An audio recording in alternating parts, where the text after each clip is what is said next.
ഇനിയിപ്പോൾ ഞാനൊരു മുസ്ലിം ആയതുകൊണ്ടാണോ എന്നോട് ഇത്രത്തോളം ഒരു ഇത് വന്നത് എനിക്കല്ല. അവിടെ ഞാൻ മാത്രമല്ല, എനിക്കറിയാവുന്ന ഒരുപാട് മുസ്ലിം സുഹൃത്തുക്കളോട് ഒരുങ്ങി വന്നിട്ടുള്ളവരുണ്ട്. അവിടെ ശരിക്കും പറയുന്നത് പുരുഷന്മാരാണ് വിളക്കെടുക്കേണ്ടത്, സ്ത്രീകളല്ല, അല്ലെങ്കിൽ സ്ത്രീ ആയിക്കൊണ്ടിരിക്കുന്ന വ്യക്തികളല്ല, സ്ത്രീ ആവാൻ പോകുന്ന ആൾക്കാരല്ല അവിടെ വിളക്കെടുക്കേണ്ടത്. അവിടെ പുരുഷന്മാരാണ് വിളക്കെടുക്കേണ്ടത്.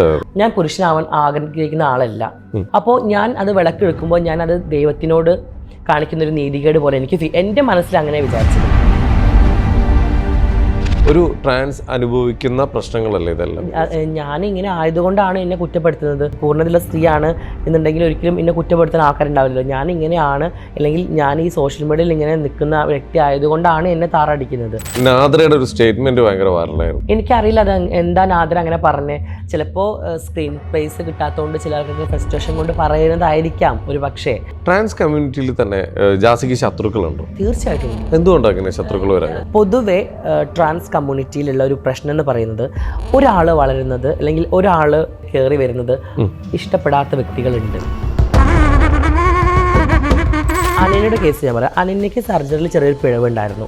24 hours സാനിറ്ററി നാപ്കിൻ വെച്ചിട്ടായിരുന്നു അവൾ നടന്നിട്ടുണ്ടായിരുന്നത്. നല്ല ഫ്രണ്ടായിരുന്നു. എനിക്കറിയില്ല എന്തിനാണ് അവൾ ആ ഒരു തോട്ടിലേക്ക് പോയതെന്ന് എനിക്കറിയില്ല. ഇപ്പോഴും ഞാൻ അത് വിശ്വസിക്കുന്നില്ല. അനന്യ ഒരിക്കലും സൂയിസൈഡ് ചെയ്യില്ല എന്ന് ഞാൻ വിചാരിക്കുന്നുണ്ട്.